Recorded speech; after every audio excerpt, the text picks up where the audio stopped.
அன்பு உறவுகளுக்கு இனிய வணக்கங்கள். மேஷ ராசி கால புருஷ தத்துவத்தின்படி முதலாவது ராசி அஸ்வினி 1, 2, 3, 4 பாதங்கள், பரணி 1, 2, 3, 4 பாதங்கள், கிருத்திகை 1 பாதத்தை உள்ளடக்கிய மேஷ ராசி அன்பர்களுக்கு செவ்வாய் ராசி அதிபதியா இருக்கார். இந்த 2025 ஆண்டு முழுவதும் எப்படி இருக்கும் ஒரு டீப் அனலைசிஸ் பண்ணி இந்த வீடியோல நம்ம கொடுத்திருக்கோம். நிறைய பயனுள்ள தகவல்கள் இந்த வீடியோல மேஷ ராசி அன்பர்களுக்கு இருக்கு. முடிஞ்ச வரைக்கும் ஸ்கிப் பண்ணாம முழுமையா பார்க்க முயற்சி செய்யுங்க.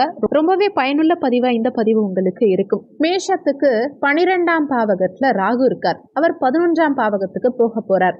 அதே மாதிரி கேது கண்ணிலிருந்து சிம்மத்துக்கு பஞ்சமஸ்தானத்துக்கு பயிற்சியாக போறார். இந்த 2 ஆங்கிலுமே உங்களுக்கு ரொம்ப நல்ல டிரான்சிஷன் தான். குரு 3ஆம் இடத்துக்கு போக போறார். அது கொஞ்சம் சுமாரான பயிற்சியா தெரியும். ஆனா அது நிச்சயமா உங்களுக்கு யோகமா தான் இருக்கும். எப்படிங்கிறத பார்க்கலாம்.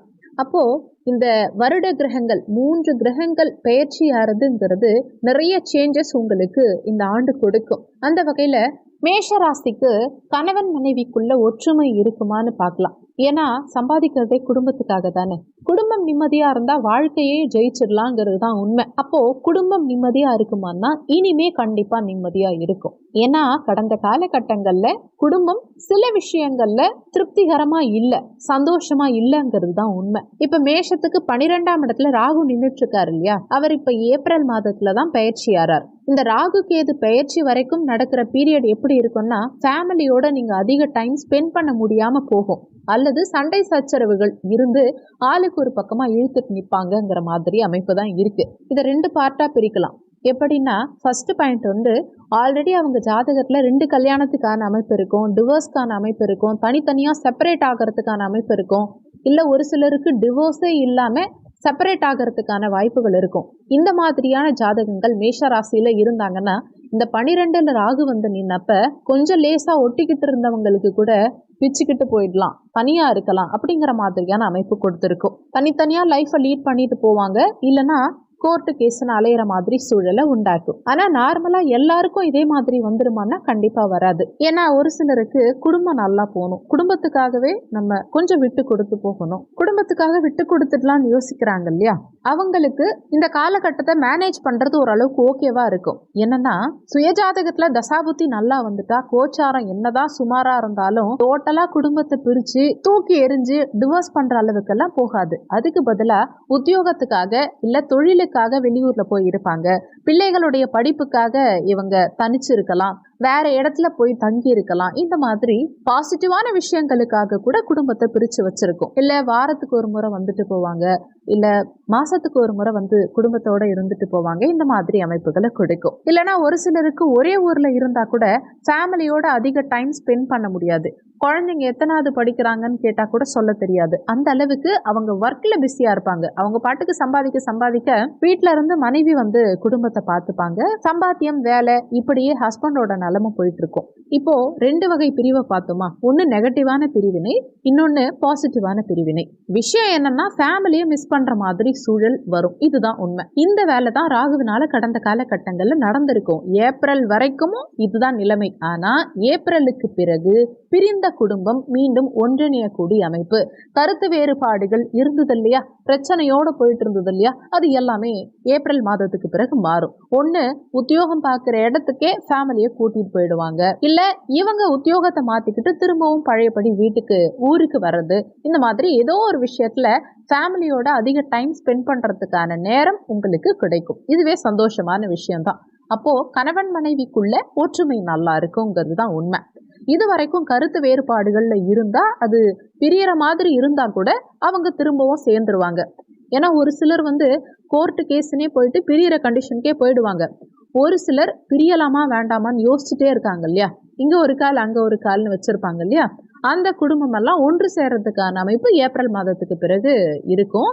ஆனா சுயஜாதகத்திலையும் அந்த அமைப்பு அவங்களுக்கு இருக்கணும், அதுவும் முக்கியம். அந்த மாதிரியான ஒரு அமைப்பு இருந்து தசாபுத்தியும் சிறப்பா இருக்கு, சாதகமா இருக்குங்கிற பட்சத்துல 100% பிரிந்தவங்க ஒன்று சேருவாங்க. இந்த காலகட்டத்துல குடும்ப நிம்மதி இந்த காலகட்டத்துல கிடைக்கும். போதும், இதுலயே சக்சஸ் ஆயிடுவீங்க. 2025 குடும்பம் நிம்மதியாச்சுனாலே ஒரு மனுஷன் அவனுடைய வாழ்க்கையில கண்டிப்பா ஜெயிச்சிருவான். ஒருத்தவங்களுக்கு குடும்பம் மட்டும் தோத்துச்சுன்னா அவங்களுக்கு வாழ்க்கையே போச்சுங்கிறது தான் உண்மை. அவங்க ஜெயிக்கவே முடியாது, ரொம்ப சிரமப்பட்டுருவாங்க. அதனால இந்த மேஷராசி அன்பர்கள் இந்த வருடத்துல வாழ்க்கையில ஜெயிச்சிருவாங்கன்னு வச்சுக்கலாம். 2025 சக்சஸ் தான், இது முதல் பாயிண்ட். அடுத்தது குழந்தைகளுக்கு எப்படி இருக்கும்னு பார்த்தா, குழந்தை பாக்கியம் நிறைய பேருக்கு ஆல்ரெடி கிடைச்சிருக்கும். 2024 ஒரு சிலருக்கு கிடைச்சிருக்கும், ஒரு சிலருக்கு டிலே இருந்திருக்கும். அவங்களுக்கு வைத்தியம் பண்ணி, அதாவது ட்ரீட்மெண்ட் எடுத்து கிடைக்கிற மாதிரியோ அல்லது வேற ஏதாவது டோனஸ் வழியா இல்ல வாடகை தாய் மூலமா இந்த மாதிரி வழியில போறவங்களுக்கும் இந்த பீரியட்ல குழந்தை பாக்கியம்ங்கிறது சக்சஸ் இருக்கும். இது ஜூன் வரைக்குமே இந்த சக்சஸ் கிடைக்கும். அடுத்து ஜூன்ல இருந்து நவம்பர் வரைக்கும் இது சம்பந்தப்பட்ட வைத்தியம், அதாவது குழந்தை பாக்கியம் சார்ந்த விஷயங்கள்ல ட்ரீட்மெண்ட் எடுக்கிறீங்கன்னா அதை கொஞ்சம் நிறுத்தி வைக்கிறது நல்லது. நவம்பர் வரைக்கும் மட்டும், திரும்பவும் நவம்பருக்கு பிறகு நீங்க தாராளமா ட்ரீட்மெண்ட் கண்டினியூ பண்ணலாம்.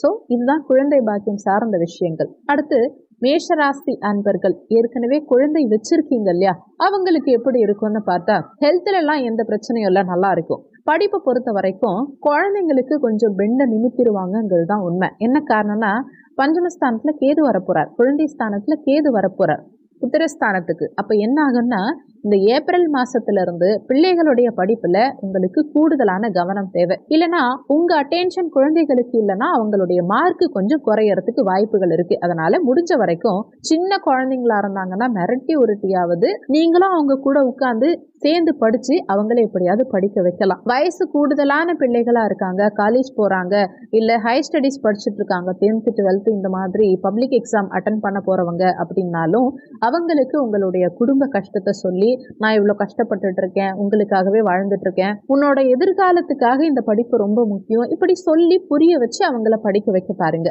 எமோஷனலா அவங்கள கொஞ்சம் ப்ரெஷர் கொடுத்து படிக்க வச்சிங்கன்னா படிச்சிருவாங்க.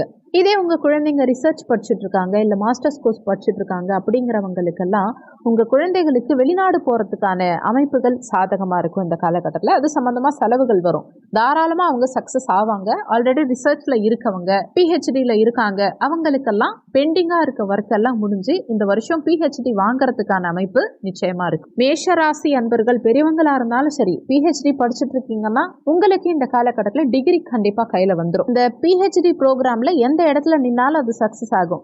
நான் டைட்டில் இன்னும் செலக்ட் பண்ணல, கைடு கிடைக்க மாட்டேங்கிறாங்க, இல்ல டேட்டா கலெக்ஷன் பண்ணாம இருக்கேன், டிசிஎஸ் எழுதாம இருக்கேன், வைவா நடக்காம இருக்கு, எதுனாலும் சரி இது எல்லாமே சக்சஸ் பண்ணி உங்களுக்கு டிகிரி கையில வந்துடும் இந்த வருஷத்துல. உயர்கல்வியை படிக்கிறதுக்காக வெளியூர் போயிருக்காங்க, வெளிநாடு போயிருக்காங்க, அவங்களுடைய படிப்பு எப்படி இருக்கும், பிள்ளைகளுடைய படிப்பு அப்படின்னா ரொம்ப தாராளமா சிறப்பாவே இருக்கும், நல்லபடியா முடிஞ்சிடும். திரும்ப ஊருக்கு வரதுக்கான அமைப்புகள் இல்ல, அங்கேயே நல்ல வேலை கண்டிப்பா கிடைச்சிரும், அங்கேயே செட்டில் ஆகிறதுக்கான அமைப்புகள் இந்த காலகட்டத்தில் சிறப்பா இருக்கு. அதே ஒரு சிலருக்கு குழந்தைகள் படிச்சுட்டு இருப்பாங்க, படிப்புங்கிறது எப்படின்னா காலேஜ் ஃபைனல் இயர்ல இருப்பாங்க, முடிச்சுட்டு வேலைக்கு போற மாதிரி சூழல் இருக்கா, கேம்பஸ் இன்டர்வியூல செலக்ட் ஆவாங்களா அப்படிங்கிறவங்களுக்கு ரொம்ப சாதகமான காலகட்டம். தாராளமா கேம்பஸ் இன்டர்வியூல செலக்ட் ஆவீங்க, வெளியூர்ல வேலை கிடைக்கிறதுக்கு உண்டான அமைப்புகள் உண்டு. ஒரு சிலருக்கு ஏற்கனவே செலக்ட் ஆகி கால் லெட்டர் வராம இருக்கவங்களுக்கும் இந்த காலகட்டத்தில் கால் லெட்டர் வரும். அடிஷனல் குவாலிஃபிகேஷனுக்கு ஏதாவது எக்ஸ்ட்ராவா மேற்கொண்டு படிக்கிறதுக்கு உண்டான அமைப்புகளும் சாதகமா இருக்கு. ஃப்ரெஷர்ஸை பொறுத்த வரைக்கும் இந்த காலகட்டத்தில் வேலை வாய்ப்பு நல்லபடியாவே அமைஞ்சிரும். ஆனா ஏற்கனவே நாங்க வேலை பார்த்துட்டு இருக்கோம் மேஷராசி தான், இப்ப எப்படி இருக்கும்னு பார்த்தா, இந்த ஏப்ரலுக்கு அப்புறம் நீங்க பண்ண ஹார்ட் ஒர்க்கு ஏத்த அப்ரிசியேஷன் கிடைக்கும், ப்ரமோஷன் கிடைக்கும், உங்களுக்கான ரெகக்னைசேஷன் கண்டிப்பா கிடைக்கும். அந்த வகையில இந்த வருஷம் யோகமான வருஷம் மேஷராசி என்பர்களுக்கு. வேலையில இருக்கவங்களுக்கு குறிப்பா நல்ல முன்னேற்றம் இருக்கும், ப்ரமோஷன் டெவலப்மெண்ட் நிச்சயம் இருக்கும். கடந்த காலகட்டங்களில் நிலுவையில் இருந்த நிறைய விஷயங்கள் இந்த காலகட்டத்தில் உங்களுக்கு கைக்கு சேரும். அடுத்து ஹெல்த் எப்படி இருக்கும்னு பார்த்தா மேக்சிமம் நல்லாவே இருக்கும். ஒரு சிலருக்கு தந்தையுடைய உடல் நலத்துல சற்று சுமாரான அமைப்புகள் இருக்கலாம், ஒரு சிலருக்கு அம்மாவுடைய ஹெல்த்லயும் கொஞ்சம் தொந்தரவுகள் இருக்கும். ஆனா இது கொஞ்சம் லேசான அமைப்புல தான் இருக்குமே தவிர ரொம்ப மோசமான நிலைக்கு கொண்டு போகாது, படுக்க வச்சு வைத்தியம் பார்க்குற அளவுக்கு மோசமான நிலைமைக்கு கொண்டு போகாது. ஒருவேளை ஜாதகம் அதை விட மோசமா இருந்தாதான் இந்த கோச்சாரம் மோசமாகும்னு சொல்லலாம். ஆனா கோச்சாரத்தை பொறுத்த வரைக்கும் பெரிய உபாதைகளை கண்டிப்பா கொடுக்காது. மேஷ ராசிக்காரர்களுக்கு ஹெல்த் நல்லா இருக்குமானா உணவு பழக்க வழக்கத்தை நீங்க கொஞ்சம் கரெக்டா வச்சுக்கோங்க. அதே மாதிரி தூங்குற டைமை இந்த காலகட்டத்தில் கன்ஃபார்ம் பண்ணுங்க. ஏன்னா இந்த ரெண்டும் மிஸ்மேட்ச் ஆச்சுன்னா கான்ஸ்டிபேஷன் ப்ராப்ளம் வருது, இல்லைன்னா கேஸ்ட்ரிக் ப்ராப்ளம் வருது, கேஸ்ட்ரிக் அல்சர் வருது, வயிறு சம்பந்தமான டைஜஸ்டிவ் கோளாறுகள் வரத்துக்கு உண்டான அமைப்புகள் அதிகம் உண்டு. அதனால இந்த தூக்கம், சாப்பாடு, இந்த 2 விஷயத்த நீங்க கரெக்டா ஃபாலோ பண்ணீங்கனாலே போதும், வேற ஒன்றும் தேவையில்லை. ஒரு சிலருக்கு மட்டும் மூட்டு வலி சம்பந்தப்பட்ட பிரச்சனைகள் கொஞ்சம் வரும், அதுவும் ஏஜ்டு பீப்புள்ஸ்க்கு மட்டும். ஏன்னா 11ல சனி உட்கார்ந்து அது மேல ராகு வேற போயிட்டு இருக்காரு இல்லையா, அதனால இந்த இஷ்யூஸ் வரதுக்கு வாய்ப்புகள் உண்டு. மற்றபடி ஹெல்த் இஷ்யூஸ் பெருசா வராது, கவலைப்பட வேண்டாம்.